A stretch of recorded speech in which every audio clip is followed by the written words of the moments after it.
Top quality और consistent performance के लिए सिर्फ सिल्वर पंप नाम याद रखना।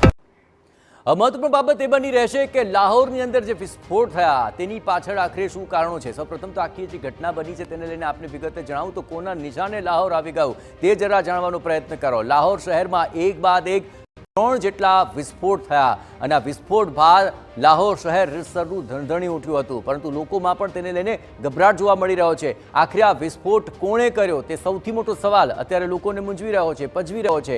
પણ વોલ્ટન એરપોર્ટ નજીક આવેલા ગોપાલનગર કે જે નસીરાબાદમાં આવેલું છે ત્યાં આ વિસ્ફોટ થયો અને તેની આસપાસના વિસ્તારોની અંદર દૂર દૂર સુધી આ વિસ્ફોટને સાંભળી શકાયો હતો।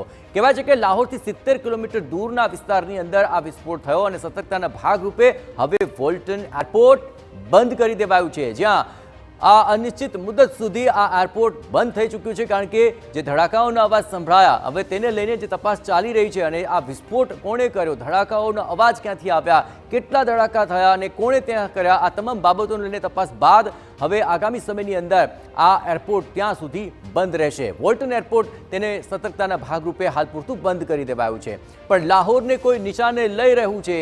લાહોર સિયાલકોટ એરપોર્ટ પરની તમામ ઉડાન હાલ પૂરતી રદ થઈ ચૂકી છે, જ્યાં સતર્કતાના ભાગરૂપે આખરે આ નિર્ણય લેવામાં આવ્યો છે। આખરે લાહોરની અંદર જે પ્રકારની આ પરિસ્થિતિ અત્યારે જોવા મળી રહી છે તેને લઈને અહીંથી કોઈ પણ ઉડાન સુરક્ષિત નથી અને તેથી જ અહીંની તમામ ઉડાન રદ કરી દેવાની ફરજ પડી છે। લાહોરના સિયાલકોટ એરપોર્ટ પરની આ તમામ ઉડાન આગામી સમય સુધી રદ થઈ ચૂકી છે, પરંતુ વિસ્ફોટની અંદર ડ્રોનનો ઉપયોગ થયો હોવાની આશંકા છે। જ્યાં ડ્રોન વડે જો હુમલો કરાયો અને વિસ્ફોટ કરાયો તો તેને લઈને ઘણી જગ્યાએ ધુમાડાના ગોટે જોવા મળ્યા અને તેને કારણે ડ્રોન દ્વારા આ વિસ્ફોટ કોણે કર્યો તે મુદ્દો અત્યારે સૌથી વધુ ચર્ચાઈ રહ્યો છે, સૌથી મોટો સવાલ તેને લઈને ઉઠી રહ્યો છે। પણ એરપોર્ટની નજીક જ અહીં સૈન્ય છાવણી આવેલી છે અને આખરે કોણે એવી હિંમત કરી કે અહીં આ વિસ્તારની અંદર વિસ્ફોટ કરે, ડ્રોન વડે આખરે વિસ્ફોટ કરવામાં આવે। એટલું જ નહીં, મોટા ધડાકા અહીં સંભળાઈ રહ્યા છે, સૈન્ય છાવણી નજીક છે, છતાં પણ આ પ્રકારની ઘટના ઘટી છે, જે સૌથી મોટો સુરક્ષા સામે સવાલ ઊભો કરી રહ્યો છે અને તેની સીધી અસર લોકો પર થઈ રહી છે।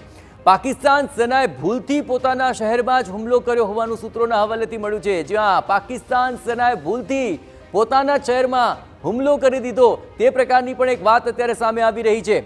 પાકિસ્તાન હજી તો ઓપરેશન સિંદૂરના આઘાતમાંથી બહાર નથી આવ્યું, તેની કળ નથી વળી, ત્યાં આ પ્રકારથી ભગવાયેલું પાકિસ્તાન શું પોતાના શહેરની અંદર હુમલો કરી રહ્યું છે તે અત્યારે વાત સામે આવી રહી છે।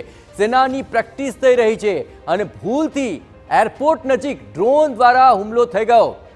જરા વિચાર કરો, પાકિસ્તાનમાં કેટલો ફફડાટ હશે, પાકિસ્તાન કેટલું ગભરાયેલું હશે કે પોતાની પ્રેક્ટિસ દરમિયાન આ જ રીતે એરપોર્ટ નજીક જેવા વિસ્તારની અંદર વિસ્ફોટ